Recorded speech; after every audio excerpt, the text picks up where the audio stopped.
All right. Welcome to probably the most important panel on this stage this week, in my opinion, not just because of the guests, but because of the topic.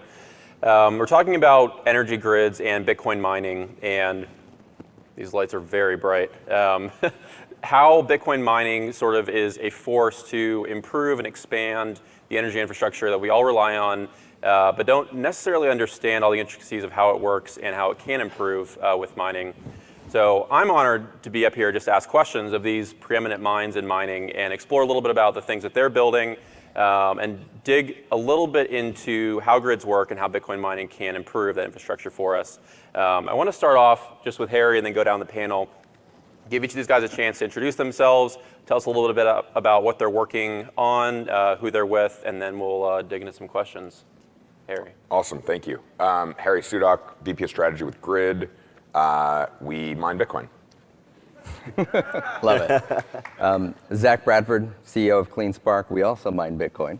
So there's a theme here. Yeah, excited to talk about the topics today. Yeah, I'm Sergey Gerasimovich, CEO of Easy Blockchain. We're not only mining Bitcoin, we're co-locating customers as well. Paul Prager, TerraWolf CEO, controlling stakeholder. We mine Bitcoin. We're zero carbon. So, thank you, by the way. The grid, in my mind, is a little bit like the internet. We use it every day for 100 different things, and most people don't really understand how it works. So I want to start just with each of these guys pitching in a little bit to explain what the grid is, and I guess how it operates on a day-to-day basis, or maybe hour-to-hour basis. Not really sure who wants to take a stab at it first. Maybe Harry, you want to just lead off, and then we can sort of go around and put the puzzle together? Sure. So the first thing to keep in mind is that the grid is not one thing. The grid is really just a big patchwork of clusters of three kind of pieces of the puzzle, which is generation, transmission, and delivery.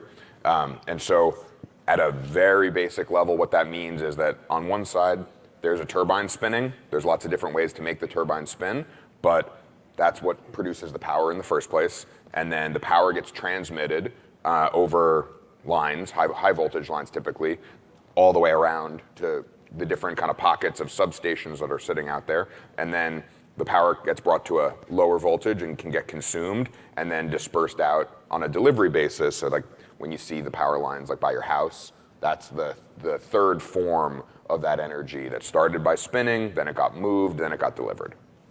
Paul, I don't know if you have anything to add there. I just want to preface any comments you might make with the fact that you guys are a little bit unique in that you don't only own your mining operations, you also own the power you generate. So you work with this stuff all the time in a way most miners probably don't. Anything to add there to explain, what the grid is? Yeah, the grid is basically what connects the demand to the load. And where there are imbalances or where there are great opportunities for miners to not only mine Bitcoin, but to serve the grid. So we've owned power plants for the last 30 years, energy infrastructure, all kinds.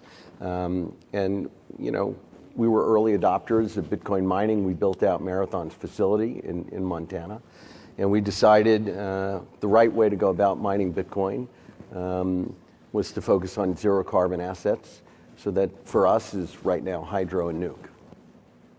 Zach, Sergey, anything else in explaining the grid? I think what is important we need to understand in the grids that it's not only power generation, but it's users. So there are multiple users on the grid, like regular people like us who turn on the switch and just make coffee in the morning.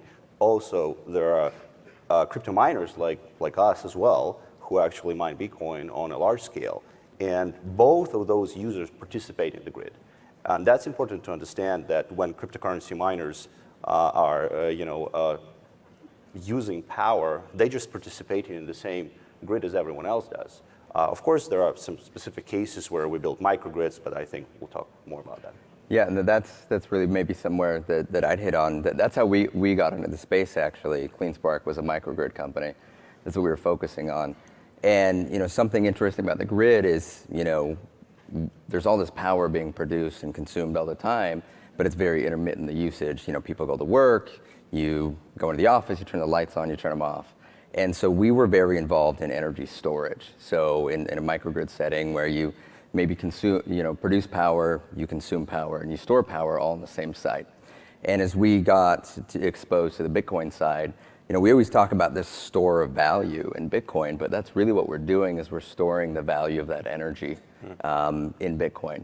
And so that was kind of our aha moment. And I think if you ignore the storage component and what's happening on the grid, you can really miss out. And instead of storing it directly in a battery, we're putting that value in Bitcoin, and by default, we're therefore consuming instead of storing. So there's some really interesting things in how Bitcoin is interacting with the grid to really add value, like everybody's mentioning. So. Yeah, on that idea, there's the term thrown around that sort of, Bitcoin is energy money, and I think it fits exactly with what you described. I want to dig a little bit deeper on that, though, and have you guys explain, so we know basically what a grid is. There's generation and there's consumption of the power. On the consumer side, like what makes Bitcoin miners unique, I guess, compared to like just merchant power consumers or other types of, I don't know, just general energy consumers anywhere in the stream? What makes miners unique in terms of their flexibility or maybe lack thereof? Just anything about the process of mining and consuming power. Zach, maybe hand it back to you for. Yeah, I think what makes us unique is the fact that, we can consume a very flat load all the time, and then we can drop it off almost immediately, and then bring it right back on. And I think that that's important because what a lot of people don't realize is how fragile our grid is. We have all this infrastructure, and a lot of this infrastructure is not only, old, but, it's seeing a dramatic change of what's happening. You look at electric vehicles are now being added. You look to all these different things as we work to decarbonize our grid that are all great, but they're also very hard on the grid. So, we can interact in a way that actually improves grid health. And that was one of our focuses when we were a microgrid company, was in improving grid health through energy storage. And now just seeing, how us as Bitcoin miners, we're just big batteries. But also it allows a method for new infrastructure, whether it's renewables, whether it's power plants, to actually be paid for and funded. And I think that's what's incredibly important too. The age of our grid is a problem, and somebody's got to pay for it. And I think Bitcoin miners are very well positioned because of the profits we make and the incentives that we have to keep power up all the time to run, to be well positioned to actually improve the grid across this whole nation. Yeah, Harry. Yeah, no, definitely clap for that. Harry, you talk about this a lot, like how Bitcoin miners can, very practically improve grid infrastructure. It's on your shirt too. Can you explain that a little bit more? Like, what does it actually look like? How do miners, materially improve our electricity infrastructure? What Bitcoin miners have done is, what we haven't done is we have not provided a revolution in computing. We haven't reinvented how computers work. We have reinvented how power gets bought. And so if you look at a traditional large-scale manufacturing load or industrial load, and you look at the business that sits behind that, so we'll use a Toyota manufacturing plant or whatever, and you look at their income statement at the end of the month, their power bill is maybe 20, 25, 30% of their income statement on the cost side. For a Bitcoin miner, we want that number to be well into the 90s. So we want to spend more money on power each month than anything else, because each unit of revenue is directly correlated to a unit of power. And so what that means is that we have a unique level of sensitivity to the power price relative to any other piece of the ecosystem of the business that we are in charge of running. And so if we're able to provide a benefit to the energy system, and that benefit is able to be priced in our business model, we are much more incentivized to provide good behavior into the energy consumption profile than any of these other large-scale power consumers. And so we have a unique flexibility, which means that there can be contractual and business model innovation, not just the technical innovation in how do you run a Bitcoin mine. And that's the point, is you're able to introduce a new, really special customer who's able to provide net new benefit to a system that historically hasn't been able to realize these opportunities. Yeah. Now, Paul, I want to add a little bit onto that, because a key piece of this is what type of power, I guess, what source of energy this power is being generated by. And you guys fit into this whole conversation, which has sort of risen to the fore of the whole mining industry pretty strongly. I guess the best way to phrase this question is, do you think like long-term mining will favor one or a few particular types of energy over others? Or how do you guys think about, and I don't want your guys' other opinions on it too, but how do you think about the spectrum of energy that could be produced to power Bitcoin mines? Sure. And long-term, like, will mining favor one or a few of them over others? Yeah. I think Bitcoin mining requires three big resources. The first one is quality talent. And I think we're getting more and more fantastic people coming into the space. That's number one. Number two, capital. Capital is required. I think we're starting to see more institutions come into the space. We'll start to see a little bit less predatory, lending practices, more realistic commercial terms consistent with the kind of institutional industry we represent. But three, I think the most important is energy. And I think energy will be a game changer in the sense that, one, there'll be a price risk. There is a operational cost difference between a fellow who's got zero carbon versus a guy that's got a fossil fuel resource and he's buying carbon credits, or maybe he's suffering the volatile price of gas today. The second issue is it's just a risk issue. As you look at the regulatory environment, and I think we should all welcome regulation because it's coming, and we should embrace it and help be part of the team that writes it. But I think some of the low-hanging fruit of regulation is going to look at the fuel resource, and so it's another risk element to a miner. And so I think the business will evolve to the greatest level of capital efficiency and energy efficiency. And from our perspective, that was zero carbon. Gotcha. That'll make sense. Sergey, did you want to add something there? I think when we're talking about the grid, it's very important to understand that it's not properly balanced. And Bitcoin mining nowadays is mobile. So we can take a mobile data center, like, for example, built by Easy Blockchain, and drop it anywhere where you can see that there is not enough load, especially in West Texas, where there's a lot of folks are putting stuff, or you can put it anywhere else. So the important part is that now you don't bring energy to the Bitcoin mining. It's vice versa. You bring Bitcoin mining to the source of energy. And thus, you go to locations where you would never believe have so much power. Like, for example, in Midwest, there are a lot of projects that have been abandoned, specifically in manufacturing. And there's all this electrical infrastructure sitting there, and no one goes there. Those towns are empty. So what, for example, we do, we take our mobile data centers, we fill them with crypto mining equipment, we just drop them in the areas regardless of economy level, regardless if there are people or not. We'll just drop it there. We're going to start generating crypto. We're going to start generating revenue for the city, for the county. We're going to generate that revenue for state, and people will come. Because before the town or the small area didn't have anyone. So now it's a resurrection of energy in general. So we're resurrecting energy in the areas where it was dead. So that's the beauty about Bitcoin mining and it being mobile. But I also think it's important to emphasize, that's great. I think it's very important to emphasize scale, right? As Bitcoin mining becomes more institutional, you want to be in a place where you could take the advantage of scale.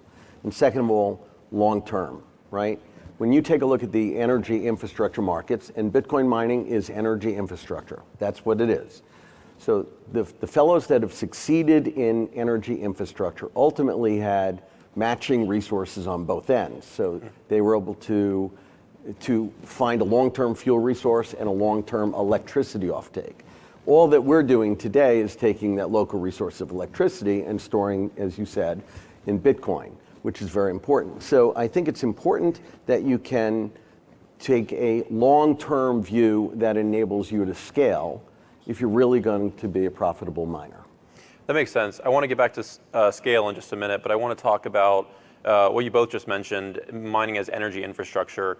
When you're sourcing this energy that's out in the middle of nowhere, has basically a market value of zero, and when you're dealing with the companies that own these resources, do Bitcoin miners and these energy companies always like speak the same language? Are they always on the same page? What is that relationship like, I guess? And if not, like how do you, navigate and negotiate maybe some of the difficulties in those conversations? Harry, maybe you want to start with that and then go down. I have a few wide-ranging thoughts on this. The first is that the question that we received the most was, is this real? Can you actually do this? and the look of disbelief lasting months. So like this is fundamentally an innovative approach to consuming power relative to what has happened for the last 95 years. So this is a step function increase in the type of relationship that a miner is able to have with a power producer. The second is just we're going to take a little trip down Bitcoin memory lane, which is in 2019, nobody was taking the call. Like this was like you were the crazy person. You want how many megawatts? We've only signed a deal that big like once in the last 30 years. End of 2020, beginning of 2021, they're calling us. Mm-hmm. And so this is here, and this is winning, and the people who are going to build the community of off-takers for the future are at the leading edge, and they are being proactive about having relationships with miners. So that's kind of where we are now today. And so when you talk about kind of the language, I think that the language between the energy company and the Bitcoin miner is adjusting to be kind of the same. I think that the overall rate structure regime and how does the energy get priced and sold, that's where the next level of translation and education is happening now. So I think everybody kind of gets what we're trying to do, but I think that the mechanics of achieving it are still maturing. And so I think that there's still a lot of energy that should be bought by miners today that isn't yet, because of mechanical and structural reasons, and those barriers will get broken down over time because there's nothing more exciting than an economic incentive. And so that's where we're headed next. Is some of these rate structures are going to break down, and if I were the CEO of a power company, I would be pitching my board to put in place a Bitcoin mining rate structure to attract us to your region, and we will be able to innovate on that process together and get there. Yeah. Absolutely. No, I would agree with that. Yeah, I would say that's actually the biggest hurdle right now is, the education has happened and things have progressed really well, but the rate structures, nobody knows how to price in that much power for that consistent of a load, because a lot of times when in the price structure, it's based on this variability and spiking. And the other thing that's happening too is, to your point, going into jurisdictions where, the people running that power department, are maybe 30 years behind the curve because these are cities that haven't been getting the right attention, right? There's infrastructure that has kind of been sitting idle and ready to go. And as you get into these, understanding how much technology has changed, that's where we're also seeing education, is teaching them how they can better control their loads, about demand response programs that don't exist in certain states that do exist in others and have become commonplace. So I think there's a lot of education that's coming. But the other thing that I think is really interesting is really the financial conversations. In the last 2 years, now Bitcoin miners are seen as really good anchor tenants to large-scale PPAs, whether that's solar or wind. I think that's a big part of this is the new infrastructure that has the opportunity to be built on the back of Bitcoin miners. And that's been a big education piece for us, because that's what we want to play a big role in. Really educating them on the staying power of Bitcoin, and have some interesting conversations where suddenly difficulty is something that now power producers know something about, and they're trying to predict themselves. So I think we've come a really long way in just 2 years. But yeah, that financial component where we're seen as the creditworthy backer to make new projects happen. The government's not paying for it right now. We've seen how the bills aren't passing, but we know that we need it, and I think that it's going to get more interesting in the future, and Bitcoin mining is going to play an ever more important role in that. I'm kind of where Harry is. I think the language is not quite there yet, and I think there's more to drop here, because when some of the early PPAs to miners start to expire and roll off, and they see the new increased pricing, or the new, hey, you got to help me improve the grid, or hey, this is the fuel price now, people are going to, get a little bit anxious. So I don't think the language is the same. And it's why we are sort of vertically integrated, why we like to own our own generation. But I can tell you, the power space is not some dinosaur out there. They had competition from IPPs for 20 years that helped bring them forward. And they have other sophisticated clients, whether it's in machine-based learning or, and so I think they're quick to learn and quick to respond. We have a site in upstate New York, Lake Merida, which was, a legendary coal-fired power plant in upstate New York. It was the last coal-fired power plant in the state of New York. We had families that worked for me there for 3 generations, which is remarkable. And we had to let those guys go when we shut down that plant and mitigated the facility. But we now have those employees back, union employees back, retrained to mine Bitcoin and to repair Bitcoin miners. And I think it's a really huge win for the space. And I think that's happening all over the country. So that's awesome. Yeah. That's pretty, that's pretty counter to the narrative you hear about mining, that story you just told. And I think, I know it is happening in other facilities all across the U.S. And we'll expand as companies like your own and others continue to scale up. I want to circle back to scale, though, and talk about, I guess, what mining looks like 5 to 10 years from now, and give just a brief moment of time for critics and critiques that we hear from politicians or journalists or what have you, and try to, I guess, achieve kind of like a steel man of things that they think about when they look at mining. Because sure, with everything, especially mining, there's risks and benefits, upsides and downsides. With what we expect to be massive expansion of hash rate, specifically in the US, but across all North America, what are some of the risks or potential concerns that you have and think about and strategize ways to mitigate as you continue to expand your operations? Starting with you, Paul, then I want to go on the panel to hear from each of you. What things could go wrong and how do you think about ways to mitigate those? Right. Obviously, I'm a big believer in zero carbon, so I think that there'll be a continued explosion in that direction. We have nukes in this country, massive spinning reserves. Bitcoin miners are the anchor tenant for those guys, the absolute anchor tenant. So I think we'll see more of that. I think some of the risks we'll see for existing miners that are vulnerable to gas pricing, that is something that we have to be mindful of. And I think folks are truly worried about how do we get into hedging programs for our fuel resources and all that. I'm not worried about regulation. We think regulation's coming. We think it will ultimately start here, go there, end up in a place that is sensible. And we think that as an industry, we should focus on helping to embrace it. I think, again, part of the early stuff will hang around transparency and what your fuel resource is. For us, it's an intensive capital business. We're trying to change the language to, but do you have the plugs? It's an energy infrastructure business. So if we were successful in financing a great energy infrastructure industry in the United States, we should figure out how to finance a Bitcoin mining industry in the United States. And Bitcoin mining must be here because of the rule of law, because of the transparency. And so we're pretty excited about it. I have clear visibility on 800 megawatts to mine. I got to execute on the business plan. I have to find the best people that can help me do it. That's where my focus is. Love it. Harry, did you want to jump in there on risks and how you think about them? I want to talk about risks to the grid, not risks to the mine.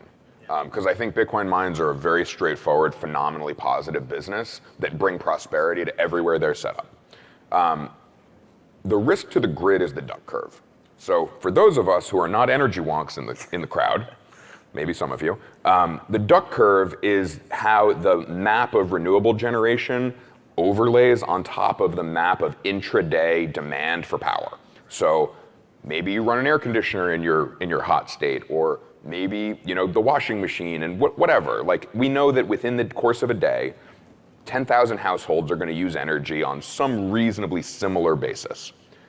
The problem is that the generation assets, when they're intermittent, do not generate the power on the same shape. And so you have higher peaks and lower troughs, and that means that there's a bigger gap. And so what that does is it drives down the overall revenue provided to baseload providers. So there's a nuclear plant. We're huge nuclear fans. I totally agree. I want to talk to you about it after. But what a nuclear plant does is it provides, 99% capacity factor 93% of the time.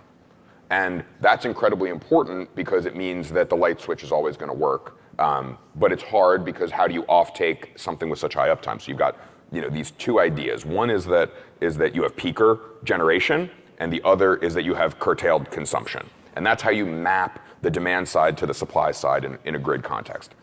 The risk is that we lose our incredible base load because the dislocation around price has pulled the revenue away from the base load provider into the intermittent provider.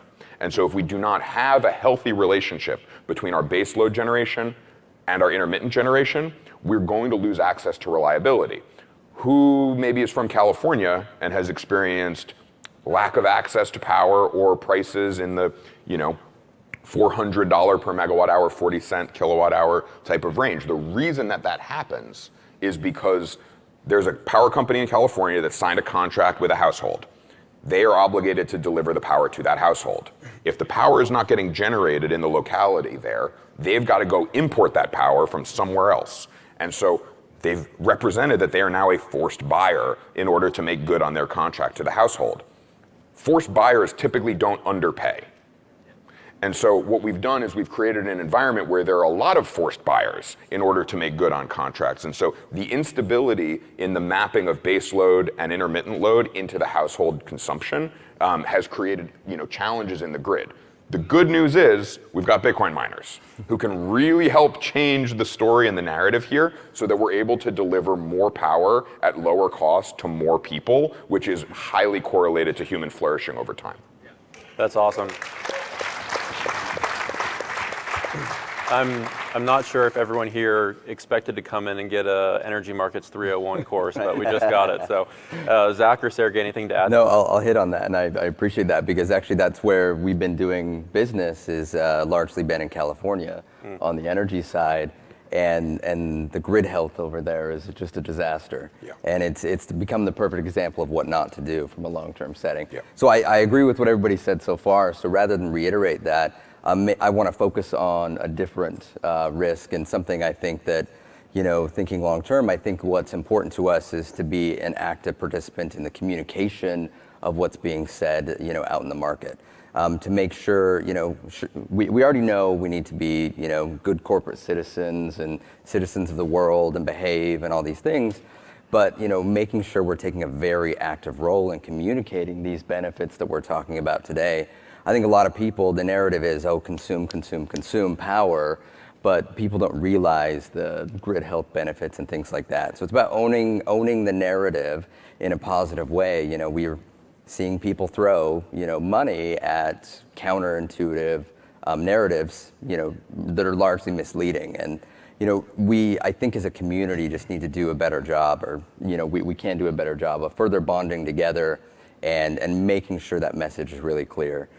Making sure all the secondary social benefits of Bitcoin are also well known, and I think the more we can get that positive message out, for the unbanked and everything that a lot of people are here today to talk about in some of the other panels, but we just have to do a better job of getting the message out because there's so many positive things, both on at all levels, whether it's power, whether it's social, whatever it may be that Bitcoin is doing. And I think as long as we take a very proactive role as an industry, I agree. I think the future is very, very bright with what we have ahead of us. I think there are two major risks in Bitcoin mining, and I'm going to be talking more not a grid part, but actually the Bitcoin side. Specifically, the price of Bitcoin. It is not controlled by us. We're just farmers at the end of the day. It's like the same guys who are farming corn, right? They are just expecting the CME to open with good prices, and there's demand, supply, and that's all. So they do not control that. However, what they control is, how they work with the ground, with the land, and how much water they could put in that ground. The same on our end. We work hard. We invest a lot of money into cryptocurrency mining facilities all over the place, and then there is some trader on FTX or somewhere else just opens a huge short position and the price goes down, or even other stuff, like some political risks. Someone says that we would like to, seize some governments will say they seize a bunch of cryptocurrency, a bunch of Bitcoin because of someone, did some bad thing. And that influences the markets, unfortunately. And the people who are actually struggling on that are us, because we do not control that. We produce one Bitcoin, let's say the price $30,000, and we sold it at 45. That's it. That's all we would do. And that's a problem. That's how people look. That's how all we would do. Because we do more than that. We actually control. We do a lot of work for local communities. As Zach mentioned, we work a lot with the economic development departments. We create jobs at the end of the day. Why no one is talking about how the Bitcoin mining actually creates jobs? That was a very, very wrong argument that Bitcoin mining doesn't create jobs. You just started from your conversation that talent is one of the most important things in Bitcoin mining, because those people are retrained, they are technicians, they are actually paid rather well. And it's not only like one person can run a facility of 10 megawatts, you need actually, up to 10 people though. So I think this is something very important that we need to talk about. And the political risk is, specifically on local level, is that, in New York, they keep talking about, those poor fish in those lakes. And in Wyoming, Cynthia Loomis is praising everyone. So I would go to Wyoming. That's it. And that's what I think is good about Bitcoin, that we can go anywhere, right? So we can go anywhere. You don't like us here, we'll go to other state. And that's the beauty about this distributed network of microgrids that we're here to talk about, that we can build anywhere, and we build infrastructure around it. In order to build a cryptocurrency mining farm, you have to build a road, you have to build an office, you have to build a substation, a transformer, and a bunch of other stuff. So it's something that we need to pay more attention. But I believe those specific risks about the price and political risks, they're going to be mitigated at the end of the day, as if we have more events like this, where we can talk more about this, and actual experts go and talk about the real problems, not just the folks who have, more political influence. Yeah, I wish we had more time to talk about the political risk, because you definitely see the interstate competition to attract Bitcoin miners, or in some cases kick them out, definitely heating up. Very interesting dynamics there. We're under 5 minutes. I kind of want to wrap up the panel by giving each of you a chance to explain where you see Bitcoin mining, I guess what Bitcoin mining will look like in the next 5 to 10 years, whether it's the types of companies that will sort of merge with Bitcoin mining or become Bitcoin miners, what the industry will look like from a political or regulatory perspective within the US or outside the US. Pretty much anything's fair game. I just want to know like each of your visions for where the industry is headed, and from like a 10,000 foot view, what it will look like. Harry, maybe start with you. I think that the governing principle that I work from first is just that Bitcoin mining is fundamentally optimistic. We are fundamentally optimistic that we can deliver more revenue to places that didn't receive revenue for selling power, revenue for bringing a new large business to that region. And the great part about bringing new revenue somewhere is that revenue gets recycled many, many, many times within that community and provides benefit at many, many levels. So I think that the 5 to 10 year vision, we could talk about the business and that side of things, but just I think we're going to wake up in 10 years and the towns and counties and cities and communities that have Bitcoin mines are going to be thought of in this incredible, positive, optimistic way, and that the towns that don't have them yet are going to be recruiting Bitcoin miners to be building there. That's awesome. No, I agree with that. And I think something else that we're going to see is we're just going to see greater community partnerships, because, to your point, the interactions that the miner has in the community, like in the 2 mines we've set up, we are grid connected there, but we have paid directly to upgrade the infrastructure. So that benefits not only us, but the communities around us. So I think you're going to see communities that embrace Bitcoin mining thriving. From a state of the industry in 5 years, I think that there's going to be, very large mines, but I think we're also going to see quite a few small mines where, once grid balancing gets fully embraced and adopted, we're going to see that far and wide. So there's going to be a couple meg here and a couple meg there, and then there's also going to be a 200 megawatt facility, down the street. And so I think that as we as miners also get better at managing these mines in a different way, I think you're going to see really, instead of hearing about, a Bitcoin mine down the corner, there's somebody that is a partner with a grid operator that is balancing it throughout a whole area. So I think it's going to be a really good interaction with the energy business and the energy industry as a whole. But I do think that they are going to look to us as, the mining companies that develop now to be those partners. I don't necessarily see that they're going to try and jump in on their own. Over time, will they, consolidate? Will they acquire? Will they do all of that? Yes, absolutely. But at least at 5 years from now, I still think that, all the miners that are building up now are just going to be really good partners. And, it'll be interesting, though. It'll be interesting to see how it really works out. I believe there are a couple areas where Bitcoin mining is going to thrive. Well, of course, energy. In my opinion, in the next couple of years, every power plant is going to have a Bitcoin mining on its backyard. So they can balance the energy that they produce. That's number one. Number two, natural gas sector. Every oil and gas company has a tremendous opportunity to utilize Bitcoin mining as a tool to mitigate the risk of natural gas prices going up and down. They can install a cryptocurrency mining facility, put a generator to work, and if natural gas prices go to $6 and you make only 5 by mining Bitcoin, you will just sell the gas. If the Bitcoin makes less revenue than selling the gas, you would just do the opposite. So they can mitigate, and now when in the midstream industry, you have different markets where you can sell your carbon, sell your gas, right?